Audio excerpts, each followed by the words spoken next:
Assalamualaikum warahmatullahi wabarakatuh. Alhamdulillahilladzi nahmaduhu wa nasta'inuhu wa nastaghfiruh wa na'udzu billahi min syururi anfusina wa sayyiati a'malina. May yahdihillahu fala mudilla lahu wa may yudlil fala hadiyalah. Wa asyhadu an la ilaha illallah wahdahu la syarika lah. Wa asyhadu anna Muhammadan abduhu wa rasuluh. Allahumma shalli ala Muhammadin wa ala alihi wa ashabihi wa man ihtada bihadyihi wastana bi sunnatihi wa iqtafa atharahu ila yaumiddin, amma ba'd. Para hadirin, bapak-bapak dan ikhwah wal akhwat, hafizakumullahu taala jami'an. Alhamdulillah, malam hari ini di malam Ahad kita sudah memasuki malam yang kelima di bulan Muharram 1448 Hijriah. Ya, ini malam Ahad pertama keberadaan kita di tahun baru 1448 Hijriah. Semoga Allah senantiasa memberkahi waktu dan umur kita dalam ketaatan kepada Allah, dan semoga kita senantiasa bisa istiqomah dalam kebaikan-kebaikan. Jamaah sekalian, pada malam hari ini sebagaimana biasanya kita bermajlis untuk sama-sama membaca dan menelaah kitab Riyadhus Shalihin min kalami Sayyidil Mursalin. Pembahasan kitab Riyadhus Shalihin, tamannya orang-orang soleh, min kalami Sayyidil Mursalin, yang berisikan sabda dari pemimpin para rasul, yaitu Nabi kita Muhammad sallallahu alaihi wasallam. Buku yang sangat bermanfaat ini adalah karya dari Al-Imam Abu Zakaria Yahya bin Sharaf An-Nawawi rahimahullahu taala, salah seorang dari imam besar kaum muslimin yang menjadi salah seorang ulama mazhab Syafi'i yang wafat di tahun 676 Hijriah. Jemaah sekalian, terkait dengan bulan Muharram ini sebagai pengantar, ya, sebelum kita membaca kitab Riyadhus Shalihin, kami mau ingatkan terkait dengan ibadah puasa Asyura. Ya, kita tahu bahwa di antara kekhususan bulan Muharram adalah anjuran memperbanyak puasa di bulan Muharram. Nabi kita sallallahu alaihi wasallam dalam hadis Muslim yang terkenal ditanya tentang solat yang paling afdal, beliau mengatakan solat al-lail, solat yang paling afdal ba'dal maktubah, setelah solat yang wajib adalah solat lail. Dan beliau ditanya tentang puasa yang paling afdal setelah puasa wajib, beliau mengatakan siyam syahrillah al-muharram, puasa di bulannya Allah, yaitu bulan Muharram. Dari ini bisa difahami bahwa anjuran memperbanyak puasa-puasa sunnah di bulan Muharram. Tidak disebutkan batasannya, tapi intinya orang yang berpuasa di bulan Muharram itu di antara amalan yang terbaik, dan puasa yang terbaik setelah puasa wajib di bulan suci Ramadan. Walaupun sebagian ulama kita mempertanyakan kenapa justru Nabi kita sallallahu alaihi wasallam memperbanyak puasa di bulan Sya'ban, bukan di bulan Muharram, padahal beliau sendiri mengatakan puasa sunnah yang terbaik adalah puasa di bulan Muharram. Tapi dari segi prakteknya beliau justru memperbanyak puasa di bulan Sya'ban. Di antara penjelasan para ulama kita bahwa boleh jadi beliau melaksanakan hal tersebut sebelum beliau menyebutkan hadis tentang anjuran berpuasa di bulan Muharram. Artinya mansukh, ya, bahwa tadinya beliau beranggapan dan beliau berkeyakinan dan beliau mensyariatkan memperbanyak puasa di bulan Sya'ban, dan akhirnya beliau menyebutkan dan menegaskan bahwa yang lebih afdal di bulan Muharram. Dan sebagian ulama kita mengatakan bahwa boleh jadi beliau memang tahu tentang keutamaan puasa di bulan Muharram, namun ada saja hal-hal yang menghalangi beliau sehingga beliau tidak terlalu memperbanyak puasa di bulan Muharram, dan yang justru beliau perbanyak adalah puasa di bulan Sya'ban.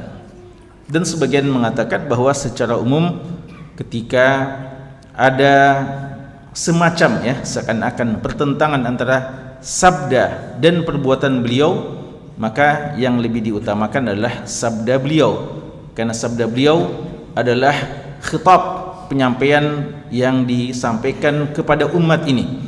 Maka ketika beliau mengatakan bahwa puasa yang terbaik adalah puasa sunnah di bulan Muharram, maka itu berlaku untuk kita, dan mungkin secara khusus untuk beliau berlaku puasa Sya'ban. Ala kulli hal, kita sangat dianjurkan memperbanyak puasa sunnah di bulan Muharram ini, dan lebih khusus puasa Ashura, puasa tanggal 10 Muharram. Persoalannya adalah ketika penentuan Muharram itu berbeda, ya.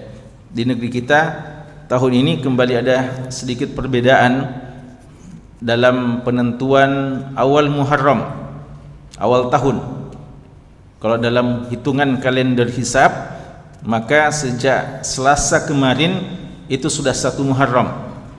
Namun kalau kita melihat berdasarkan ru'yatul hilal, tidak ada laporan yang valid bahwa ada yang menyaksikan di malam Selasa, di malam ke-30 Dzulhijjah atau di malam Selasa kemarin hilal.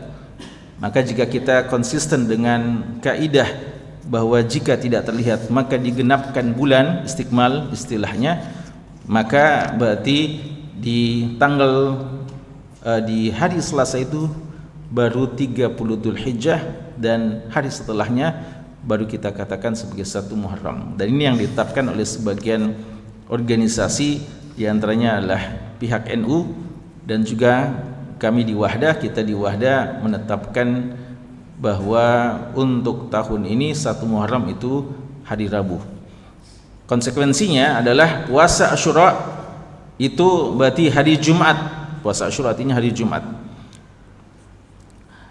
Dan dianjurkan juga puasa sehari sebelumnya di hari Kamis.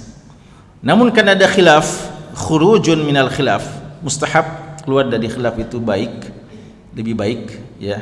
Maka kita anjurkan untuk berpuasa juga di hari Rabunya. Hari Rabu bagi yang mengambil asal hisab, berarti hari Rabu itu tanggal 9 Muharram, Tasu'a, ya, itu juga dianjurkan berpuasa, walaupun tidak disebutkan pahala khusus. Pahala khusus itu untuk puasa Asyura. Adapun tanggal 9 puasa untuk menyelisihi Yahudi yang puasa hanya tanggal 10-nya saja, demi menyelisihi mereka dan tidak persis dengan ibadah mereka. Maka Nabi kita sallallahu alaihi wasallam mengatakan, la in ishtu ila qabil la sumana tasi', kalau saya masih hidup tahun depan saya akan puasa juga tanggal 9-nya. Maka dianjurkan juga puasa Tasu'a. Jadi kita puasa tanggal 10 Muharram, Asyura, hari Jumat, dan juga puasa sebelumnya hari Kamis. Dan untuk kehati-hatian sebagaimana yang diyakini oleh yang mengambil hisab, mereka hari Rabu itu adalah tanggal 9-nya dan hari Kamis adalah Asyura. Maka bagus juga untuk kita puasa hari sebelumnya. Dan sebenarnya kalau kita sekadar puasa tanggal 9-10 menurut keyakinan kita, dalam artian sesuai dengan ru'yatul hilal, kita menyaksikan, kita menetapkan hari Jumat adalah Asyura, dan kita puasa sebelumnya juga, itu sudah menyelisihi. Dalam artian seandainya kita salah dalam perhitungan, Padahal seharusnya Asyura itu hari Kamisnya. Berarti tetap kita sudah puasa, karena kita puasa walaupun dengan niatan Tasu'a. Dan puasa setelahnya yang kita yakin sebagai Asyura, dan ternyata sebenarnya dia adalah hari sudah tanggal 11, maka puasa tanggal 11 itu pun sudah memenuhi niatan untuk menyelisihi ahlul kitab atau kaum Yahudi. Dan ini sudah sesuai dengan maqasid dari syariah, dari pensyariatan puasa di tanggal 9 atau tanggal 11. Dan ala kulli hal, kalau ada di antara kita yang tidak peduli tanggal 9, tanggal 10, tanggal 11, tanggal 13, tanggal 17, mau memperbanyak puasa di bulan Muharram, silahkan. Memang sangat dianjurkan memperbanyak puasa di bulan Asyura, tidak peduli Seninkah atau Kamiskah, ya. Jadi bagi yang mau Senin Kamis, ya biasa tidak Senin Kamis, lalu mau Senin Kamis selama bulan Haram, bagus. Bagi yang sudah biasa Senin Kamis mau tambah lagi, bagus, ya, karena memang sangat dianjurkan. Cuma catatan penting, tidak dianjurkan berpuasa di seluruh bulan Muharram, karena tidak ada dalil yang menunjukkan hal tersebut. Dan Nabi kita SAW tidak pernah puasa satu bulan lengkap kecuali bulan Ramadan saja. Sya'ban pun tidak. Maka kita katakan memperbanyak puasa di bulan Muharram dan tidak puasa di seluruh hari-hari di bulan Muharram. Dan mari kita saling mengingatkan, ingatkan keluarga, ya. Kalau salaf dahulu untuk puasa Asyura ini memang agak istimewa, ya, sehingga Rabi' bintu Muawiyah mengatakan kunna nasum wa kunna nusawwim sibyanana. Kami dahulu berpuasa dan juga mengajarkan anak-anak kami untuk berpuasa di puasa Asyura, ya, karena puasa Asyura ini memang puasa yang wajib sebelum datangnya kewajiban puasa bulan suci Ramadan. Jadi sangat bagus, ya, kalau dalam keluarga sudah mengagendakan agenda keluarga di bulan Muharram ini puasa Asyura, ya, dan juga puasa Tasu'a. Hadirin sekalian, taklim kita di kitab Riyadhus Shalihin ini sudah masuk dalam kitab yang baru lagi, ya. Pada perjumpaan kita yang terakhir di malam Ahad kemarin kita sudah menyelesaikan kitab tentang hamdalah dan syukur kepada Allah, kitab pujian dan syukur kepada Allah Subhanahu wa taala. Setelah itu Imam Nawawi rahimahullahu taala menyebutkan satu masalah yang baru, kitab yang baru, kitab yang beliau beri judul dengan Kitabus Sholati ala Rasulillah sallallahu alaihi wasallam. Kitab tentang salawat kepada Rasulullah sallallahu alaihi wasallam. Jadi sekarang pembahasan lebih khusus, yaitu salawat kepada Nabi SAW. Kalau ditanyakan kenapa beliau mendahulukan pembahasan tentang hamdalah, memang begitu adabnya, begitu adabnya. Kalau kita berdoa, bukan cuma berdoa, ya, kalau kita berdoa dan kalau kita juga memulai pembicaraan, sunnahnya ada dua hal yang selalu kita katakan. Apa itu? Hamdalah dan salam serta salawat kepada Nabi SAW. Dimulai dengan hamdalah berdasarkan apa yang telah kita jelaskan yang lalu diikuti dengan salam dan salawat kepada Nabi SAW. Ada sebenarnya juga yang ketiga. Apa itu? Ya, syahadat, ya, syahadatain. Jadi syahadatain juga dianjurkan, ya. Makanya kalau khutbatul hajah itu, ya, innal hamdalillah, kemudian asyhadu an la ilaha illallah wa anna muhammadar rasulullah, lalu wassalatu wassalam. Ya, ini tiga muqaddimah yang disunnahkan dalam khutbah-khutbah dan pembicaraan-pembicaraan kita. Imam Nawawi rahimahullah ta'ala mengatakan Kitabus Sholati ala Rasulillah sallallahu alaihi wasallam, kitab tentang bersalawat kepada Rasulullah sallallahu alaihi wasallam. Babnya, bab yang ke-243, babu fadli as-salati ala Rasulillah sallallahu alaihi wasallam, bab tentang keutamaan salawat kepada Rasulullah sallallahu alaihi wasallam. Ya, perlu untuk kita ingatkan bahwa buku Riyadhus Shalihin ini memang buku yang topik utamanya adalah targhib wa tarhib, buku fadail amal yang menyebutkan tentang keutamaan-keutamaan amalan, anjuran memperbanyak amal-amal soleh dan menyebutkan pahalanya, serta ancaman melakukan dosa-dosa dan amal-amal buruk, dan juga menyebutkan hukuman-hukuman yang berlaku padanya. Maka dalam pembahasan buku Riyadhus Shalihin ini tidak difokuskan pada pembahasan fikihnya, tapi motivasi untuk melakukan kebaikan dan ancaman peringatan untuk tidak melakukan perbuatan dosa-dosa dan kesalahan.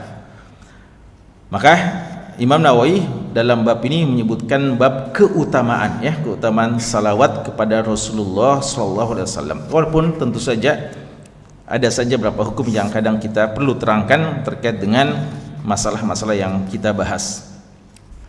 Sebagaimana biasanya Imam Nawawi rahimahullahu taala dalam memulai babnya, sebelum menyebutkan hadis-hadis yang merupakan tema utama dalam buku ini, beliau juga kadang menyebutkan atau sering menyebutkan sebagai pengantar ayat-ayat yang berkaitan dengan bab yang beliau bahas. Untuk ayat, kira-kira ayat apa yang berlaku untuk bab ini? Ada ya? Ada tentang salawat? Ada ya? Dan ayat yang paling utama, ya ada sebenarnya beberapa ayat tentang salawat dalam Al-Quran, dan ayat yang paling utama firman Allah di surat Al-Ahzab ayat ke-56. Ya, Allah mengatakan, Allah berfirman, innallaha wa malaikatah yusalluna 'alan nabi ya ayyuhalladzina amanu sallu alaihi wasallimu taslima. Kata Allah, innallaha, sesungguhnya Allah, wa malaikatahu, dan para malaikatnya, yusalluna 'alan nabi, bersalawat kepada an-nabi. Ulama menjelaskan bahwa kata-kata an-nabi di sini tidak dimaksudkan nabi secara umum, tapi lebih khusus kepada nabi kita Muhammad sallallahu alaihi wasallam. Lalu Allah mengatakan, ya ayyuhalladzina amanu, wahai sekalian orang-orang yang beriman, sallu alaihi, bersalawatlah kepadanya, wasallimu taslima, dan ucapkan salam kepadanya dengan salam yang banyak. Ada beberapa hal yang perlu untuk kita fahami tentang ayat ini. Ayat ini menjelaskan kepada kita bahwa amalan salawat ini bukan cuma disyariatkan kepada kita. Bahkan sebelum kita diperintahkan, Allah menyebutkan kepada kita, menginformasikan kepada kita bahwa Dia, Allah yang Maha Agung, yang Maha Mulia, yang Maha Tinggi, Dia dan para malaikatnya juga bersalawat kepada Nabi kita sallallahu alaihi wasallam. Maka ulama mengatakan, di antara amalan yang paling afdal, jika amalan tersebut bukan cuma berlaku kepada hamba, tapi amalan itu juga langsung dilakukan oleh Allah dan malaikatnya. Apa saja? Apakah semua amalan kita diperintahkan dan juga dilakukan oleh Allah dan malaikatnya? Ya, kebanyakan amalan-amalan yang kita diperintahkan itu tidak berlaku kepada malaikat dan juga tidak dilakukan oleh Allah, karena ibadah kita ini adalah kepada Allah Subhanahu wa taala. Tapi ketika ada satu amalan yang Allah sendiri melakukannya dan Allah menginformasikan bahwa Dia melakukannya dan juga malaikatnya, maka itu menunjukkan mulianya amalan tersebut. Sebagaimana ketika Allah Subhanahu wa taala menyebutkan bahwa Allah dan malaikatnya dan seluruh penduduk bumi dan langit la yusalluna ala muallimin nas al khair, ya, di antara amalan yang Allah dan malaikatnya lakukan, bahkan penduduk bumi dan langit dari hewan-hewan dan semuanya melakukannya adalah mendoakan kepada orang-orang yang mengajarkan kebaikan, muallimin nas al khair. Dan di surat Al-Baqarah disebutkan, di antara amalan-amalan yang Allah dan malaikatnya dan seluruh manusia melakukannya, yaitu laknat kepada orang-orang yang menyembunyikan ilmu. Itu juga ya, itu juga bahaya. Ada dosa-dosa yang Allah sebutkan bahwa Allah melaknatnya, juga malaikat, wan nasi ajma'in. Allah, malaikatnya dan semua manusia melaknatnya. Di antaranya adalah orang-orang yang menyembunyikan ilmu. Di antaranya adalah orang-orang yang melakukan hal-hal yang baru dari maksiat dan pelanggaran di kota Madinah. Itu disebutkan juga bahwa alaihi laknatullahi wal malaikati wan nasi ajma'in. Intinya jemaah sekalian, ketika ada satu amalan soleh yang Allah dan malaikatnya melakukan sebelum kita, maka itu menunjukkan keistimewaan amalan soleh tersebut. Dan ketika ada amal dosa yang Allah dan malaikatnya memperingatkan akan bahayanya, maka itu juga, dan Allah Subhanahu wa taala mengecamnya dan melaknatnya, maka itu juga menunjukkan bahayanya dan besarnya dosa dari perbuatan tersebut. Innallaha wa malaikatahu yusholluna 'alan nabi. Ada sisi perbedaan antara salawat kalau datang dari Allah dan salawat kalau datang dari malaikat. Ulama kita mengatakan salawat Allah kepada hambanya, apa itu? Kalau salawat kan artinya apa? Doa, ya. Tidak mungkin doa, tidak mungkin Allah berdoa kepada dirinya sendiri, ya. Maka ulama mengatakan salatullahi 'alan nabi ay raf'ud darajat. Ketika Allah Subhanahu wa taala bersalawat kepada nabinya, maksudnya Allah mengangkat derajat nabinya tersebut. Jadi salawat Allah kepada hambanya, maka itu menunjukkan Allah mengangkat derajat sang hamba. Adapun salawat malaikat kepada nabinya, kepada Nabi Muhammad sallallahu alaihi wasallam, maksudnya doa untuk mendapatkan rahmat dan pengampunan. Jadi di antara makna salawat adalah kita berdoa agar Nabi kita mendapatkan rahmat dan maghfirah dari Allah Subhanahu wa taala. Dan itu juga berlaku kepada kita. Ya, salawat kita kepada Nabi kita sallallahu alaihi wasallam itu juga bermakna doa sebagaimana yang ada pada para malaikat. Kemudian jemaah sekalian, istimewanya Allah Subhanahu wa taala langsung menyuruh kita setelah itu, ya. Dan ini kadang kita dengarkan khatib mengatakan innallaha ta'ala amarana bi amrin wa qad bada'a bihi, ya. Allah telah menyuruh kepada kita satu perintah dan Allah telah mendahului kita dalam mengamalkannya, yaitu salawat. Innallaha wa malaikatahu yusholluna 'alan nabi ya ayyuhalladzina amanu shallu 'alaihi wa sallimu taslima. Dan ini satu-satunya ayat di mana Allah Subhanahu wa taala mengatakan ya ayyuhalladzina amanu di pertengahan ayat. 88 ayat Allah menyebutkan tentang ya ayyuhalladzina amanu, itu semuanya di permulaan ayat. 88 kali Allah menyebutkan ya ayyuhalladzina amanu, selalu di permulaan ayat. Jadi kalau kita baca semua yang mengatakan ya ayyuhalladzina amanu, mulai di surat Al-Baqarah ayat 104, ya ayyuhalladzina amanu la taqulu ra'ina wa qulu unzurna. Lalu di terakhir ya ayyuhalladzina amanu terakhir di Al-Qur'an itu di surat At-Tahrim, ya, di ayat ke-8, ya ayyuhalladzina amanu qu anfusakum wa ahlikum nara, ya. Itu semuanya selalu di permulaan ayat, ya, permulaan ayat. Kecuali ayat ini. Makanya dikatakan bahwa 89 kali, ya, 89 kali Allah menyebutkan ya ayyuhalladzina amanu, semuanya di awal ayat, kecuali di surat Al-Ahzab ayat 56 ini, di pertengahan ayat. Jadi Allah mengatakan sebenarnya innallaha wa malaikatahu yusholluna 'alan nabi ya ayyuhalladzina amanu shallu 'alaihi wa sallimu taslima. Padahal Abdullah bin Mas'ud radhiyallahu anhu telah mengatakan kalau kita membaca ya ayyuhalladzina amanu dalam Al-Qur'an, maka kita harus pasang telinga kita baik-baik dan buka mata kita dan buka mata hati kita juga, karena setelah ya ayyuhalladzina amanu ada perintah yang akan diperintahkan kepada kita atau ada larangan yang akan dilarang dari kita. Ini kaidah. Jadi setiap ayyuhalladzina amanu kita harus perhatikan, karena setelah itu ada perintah yang akan datang.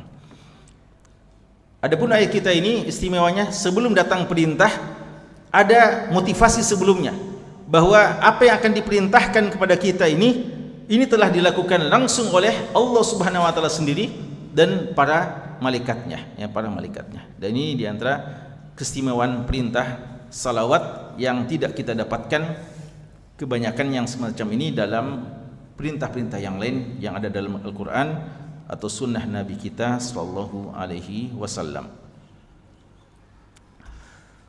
Jamaah sekalian,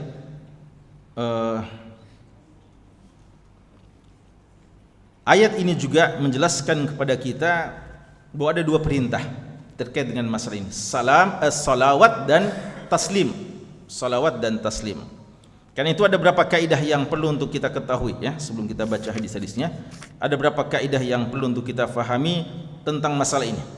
Dan kaidah-kaidah ini dirangkum oleh ulama kita dari banyak dalil-dalil yang ada. Dan sudah banyak ulama yang menulis tentang masalah salawat. Kalau ada yang mau dalami persoalan salawat dengan penjelasan yang lengkap, di antara buku-buku yang terbaik dalam masalah ini karya dari Al-Imam As-Sakhawi. Al-Imam As-Sakhawi, beliau salah seorang murid utama dari Ibnu Hajar Asqalani rahimahullah. Beliau wafat tahun 902 Hijriah. Beliau punya buku namanya Al-Qaulul Badi' fi Sholati 'alal Habibi Asy-Syafi'.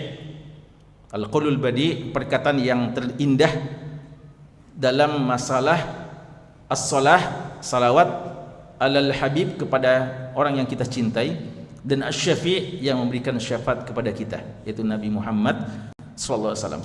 Banyak kaidah-kaidah penjelasan keutamaan tentang salat dan hukum-hukum yang perlu kita ketahui dibahas dalam buku tersebut. Dan ini salah satu murid andalannya Ibnu Hajar Asqalani rahimahullah.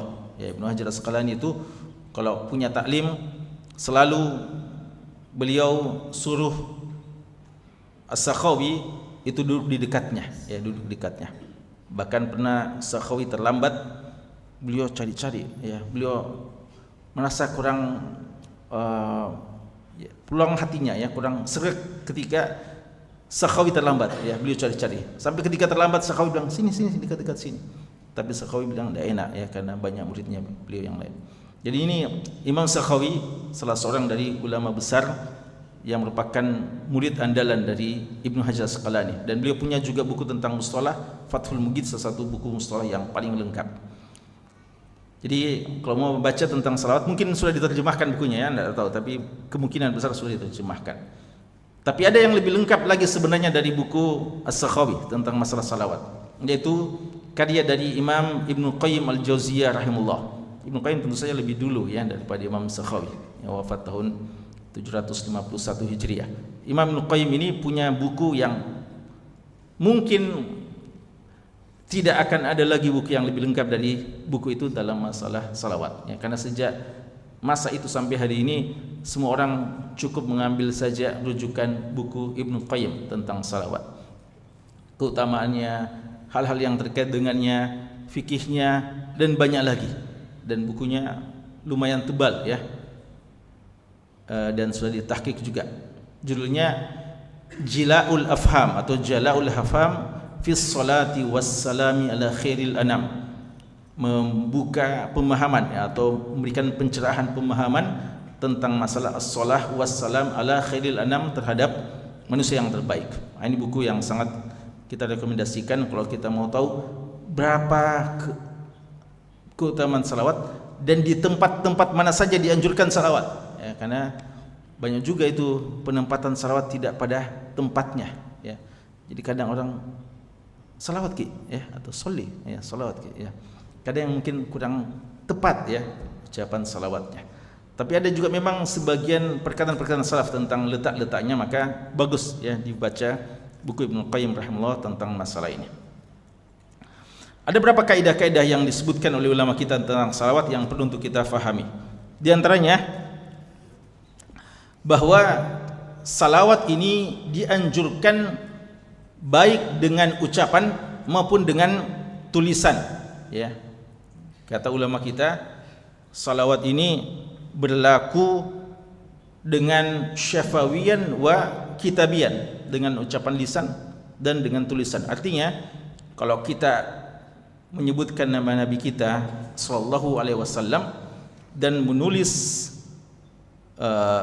ada di situ lafaz Nabi kita atau Rasulullah, maka kita juga dianjurkan bersalawat kepada beliau. Sama saja hukumnya, ya kata ulama kita. Yang kedua, dianjurkan untuk tidak bosan mengulang-ulangi salawat kepada beliau sallallahu alaihi wasallam walaupun sudah disebutkan tadi, ya, walaupun sudah disebutkan tadi. Walaupun sebagian ulama kita mengatakan kewajiban salat itu 1 kali, ya. Tapi tidak ada yang menyelisihi bahwa ketika kita mengulang-ulanginya, setiap nama beliau disebutkan, maka itu suatu hal yang sangat dianjurkan. Bahkan inilah kata ulama kita, sebagaimana kata Ibnu Shalah dan yang lainnya, kenapa sangat dianjurkan mempelajari hadis? Karena dengan mempelajari hadis kita terkondisikan untuk memperbanyak salam dan salawat kepada Nabi sallallahu alaihi wasallam. Ya, karena itu mereka mengatakan orang yang paling beruntung itu terhadap salawat adalah orang yang belajar hadis, karena mereka terkondisikan untuk paling banyak bersalam dan bersalawat kepada Rasulullah sallallahu alaihi wasallam. Dan juga dianjurkan untuk menggabungkan antara as-shalah wassalam. As-shalah dan wassalam. Jadi bukan cuma Allahumma shalli ala Muhammad, juga Allahumma sallim ala Muhammad. Ya, sallallahu alaihi wasallim alaihi, ya, sallallahu alaihi wasallam alaihi. Jadi menggabungkan sesuai dengan perintah Allah. Makanya nanti akan ada hadisnya, ketika turun perintah ini, para sahabat mengatakan, kami selama ini sudah tahu bagaimana mengucapkan salam kepadamu, sekarang gimana caranya kami bersalawat kepadamu. Jadi digabungkan. Allah mengatakan sallu alaihi wasallimu taslima. Jadi dipadukan antara as-shalah wassalam ala Rasulillah sallallahu alaihi wasallam. Kemudian juga disebutkan oleh ulama kita bahwa selain Nabi dan Rasul, salawat kita kepada mereka tidak disebutkan secara istiqlal. Istiqlal artinya secara terpisah, tapi dia ikut dengan salam dan salawat kepada Nabi kita sallallahu alaihi wasallam. Jadi tidak tepat ketika ada orang mengatakan fulan alaihi salam, fulan alaihi salam, padahal dia bukan Nabi dan Rasul. Dan ini sering kita dapati dalam literatur Syiah. Ketika menyebutkan tentang Ahlul Bait, mereka mengkhususkan dengan salam dan salawat, dan mereka bahkan kadang mendahulukan daripada sebagian Nabi dan Rasul yang lainnya. Tapi bukan berarti tidak boleh kita salawat dan salam kepada selain Nabi, tapi dia ikut dengan salam dan salawat kepada Nabi. Seperti dalam tasyahud, apa kita bilang? Kita bilang assalamu alayka ayyuhan nabi, ya, warahmatullahi wa ala alihi wa ala ibadihi sholihin. Ya, kita sebutkan juga salam dan salawat itu kepada hamba-hamba Allah yang soleh. Tapi itu ikut dengan ucapan salam dan salawat kepada Nabi dan keluarga beliau serta para sahabat beliau, dan tidak disebutkan secara khusus. Artinya jangan disebutkan secara khusus salam dan salawat kepada mereka tanpa kita menyebutkan sebelumnya salam dan salawat kepada Nabi SAW. Makanya tidak tepat kalau kita dapatkan ada yang mengkhususkan Ali alaihissalam, apalagi kalau dia mengatakan Abu Bakar radhiyallahu anhu, Umar radhiyallahu anhu, Utsman radhiyallahu anhu, lalu sampai kepada Ali dia katakan alaihissalam. Ini tidak tepat, ya. Ini tidak tepat. Bahkan tercium padanya syubhat Syiah, ya.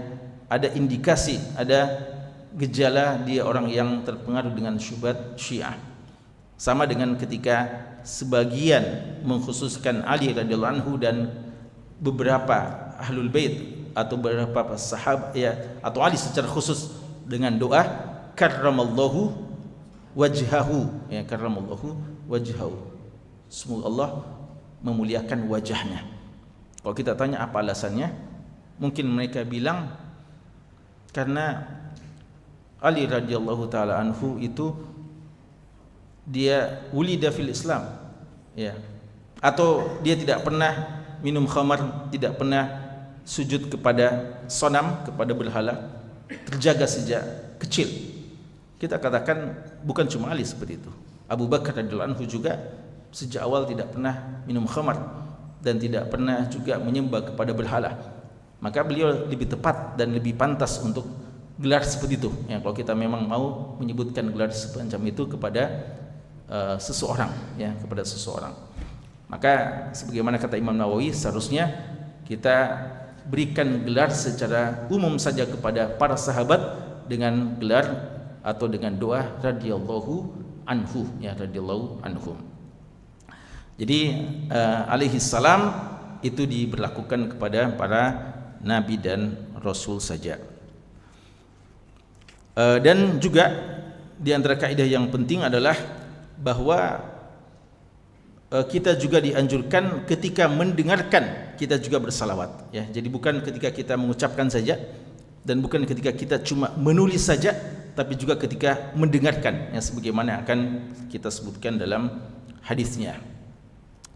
Dan juga ada masalah yang disebutkan oleh sebagian ulama kita, di antaranya Imam Suyuti dan yang lainnya, tentang masalah meringkas salawat, ya, meringkas salawat. Walaupun kadang dianggap sebagai hal yang lumrah, ya, bahkan dalam jurnal-jurnal ilmiah kadang, ya, termasuk yang disibah, ya, dan yang lainnya kita aturannya SAW, ya, SWT, RA, ya, dan yang semacamnya, atau AS, ya. Ini sebenarnya tidak dianjurkan karena mengondisikan kita untuk tidak mendoakan mereka. Yang masalahnya justru kadang kita kalimat-kalimat yang lain itu ada unsur doa. Karena kita baca secara lengkap, lalu sampai kepada sesuatu yang harus kita berdoa, dan disitulah justru pahala kita di situ. Kita tidak berdoa karena tidak dikondisikan untuk itu. Ya. Maka kita cuma mengatakan SAW, ya, atau yang lainnya. Ya, sau. Ya. Imam Suyuti mengatakan dalam kitabnya Tadribur Rawi, ya, salah satu buku rujukan dalam masalah mustalah Tadribur Rawi, beliau mengatakan, ya, bahwa orang yang pertama kali mencontohkan meringkas salawat dengan shad lam ain mim, ya, kalau dalam bahasa Arab itu bukan SAW tapi shad lam ain mim, ya, karena sallallahu alaihi wasallam, maka mereka kalau ringkas shad lam ain mim, 4 huruf digabung. Yang pertama kali mencontohkan ini sudah dihukum dengan hukum potong tangan, ya. Beliau katakan seperti itu, ya.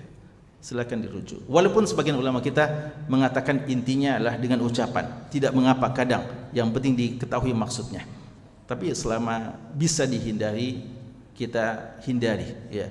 Bahkan disitulah, ya, sebagaimana kata Ibnu Sirin yang lainnya, disitulah kita mengharapkan pahala. Kita tulis sallallahu alaihi wasallam, kita mengharapkan pahala dari tulisan kita tersebut.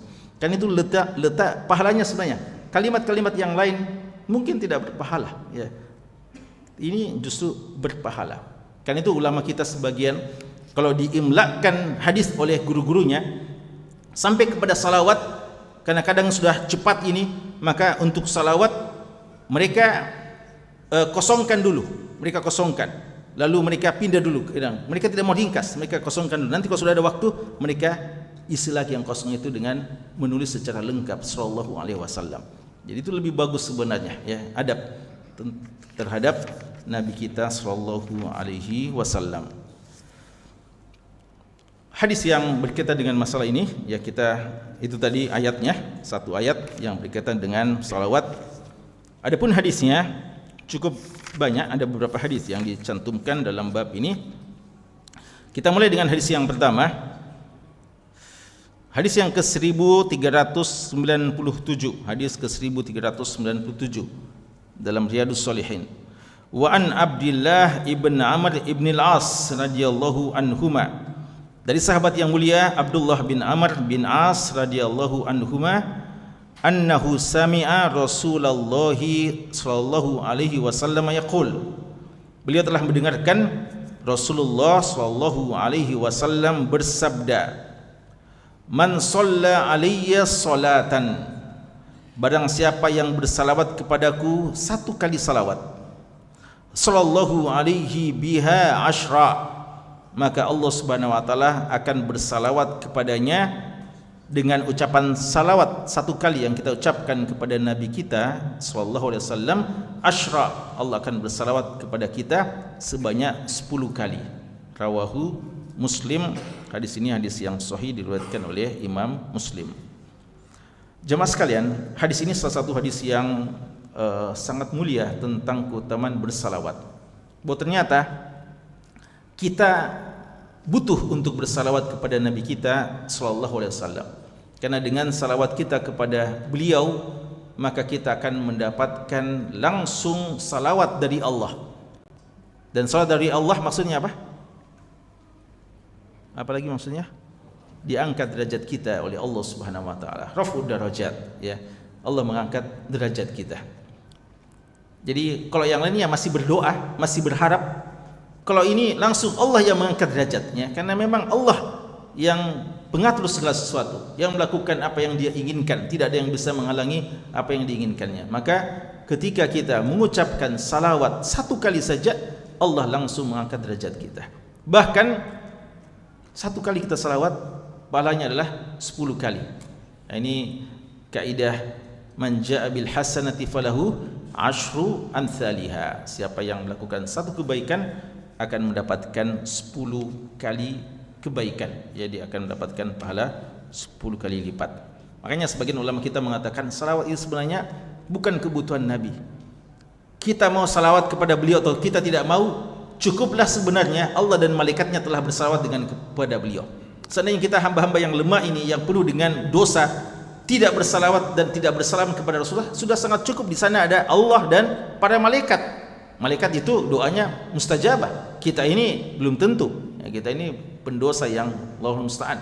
Ya, mungkin ada dosa-dosa kita yang kadang menghijab, ya, sehingga doa kita itu tidak terkabulkan. Adapun malaikat pasti dikabulkan oleh Allah Subhanahu wa taala. Maka Rasulullah tidak membutuhkan, sebenarnya tidak terlalu membutuhkan salawat kita. Tapi kita sebenarnya yang lebih butuh, yang kita bersalawat kepada beliau untuk mendapatkan pahala kita disalawati, ya, kita mendapatkan salawat langsung dari Allah Subhanahu wa taala.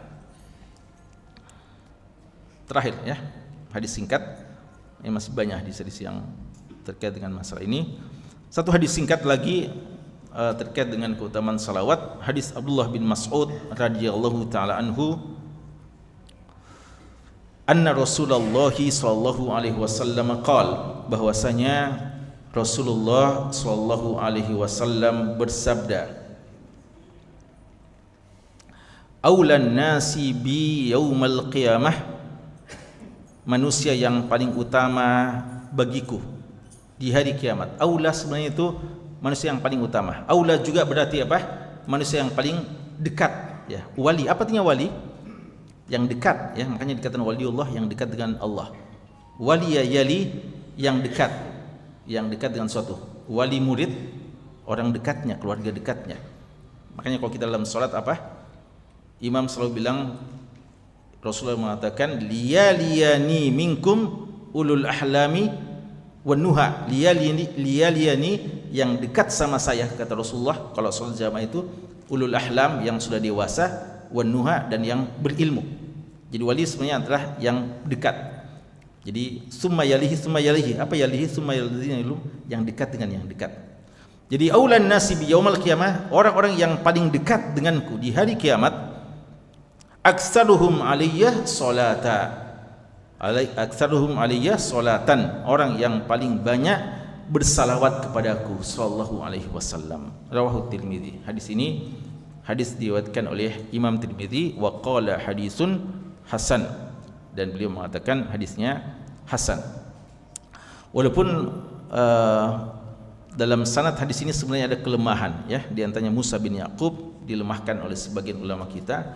Namun beberapa ulama kita menganggap ya hadis ini bisa terangkat paling tidak menjadi hasan li ghairihi dengan beberapa syawahidnya, atau minimal walaupun mungkin ada kelemahan dari segi sanad tapi dari segi makna dia diterima ya, bahwa manusia-manusia yang paling dekat majlisnya dengan Nabi kita sallallahu alaihi wasallam adalah yang paling banyak bersalawat dengan atau kepada beliau.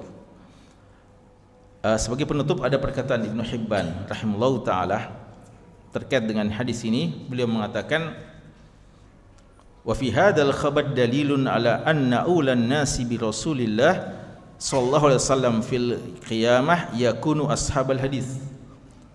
Hadis ini menjelaskan bahwa manusia yang paling pantas didekatkan majlisnya, berdekatan majlisnya dengan Nabi sallallahu alaihi wasallam adalah ashabul hadis. Mereka-mereka yang selalu banyak mempelajari hadis, banyak mengamalkan hadis dan menebarkan hadis dan memperjuangkan hadis-hadis Nabi sallallahu alaihi wasallam. It laisa min hadil ummah qaumun aktsar salawah alaihi minhum. Karena kata beliau, tidak diketahui ada umat, ada golongan yang lebih banyak salawatnya kepada Nabi sallallahu alaihi wasallam melebihi para ahli hadis. Karena mereka lah yang memang rutinitasnya adalah berinteraksi dengan hadis-hadis Nabi. Maka mereka adalah orang yang paling banyak salawatnya kepada Nabi, maka mereka adalah orang yang paling pantas berdekatan dengan Nabi sallallahu alaihi wasallam. Begitu kata Ibnu Hibban, dan ini mirip dengan pernyataan dari Ibnu Katsir rahimahullah ketika menafsirkan firman Allah, yauma nad'u kulla unasin bi imamihim. Hari kiamat, hari ketika dipanggil setiap manusia dengan imam-imam mereka. Mereka dipanggil bersama dengan imam-imam mereka.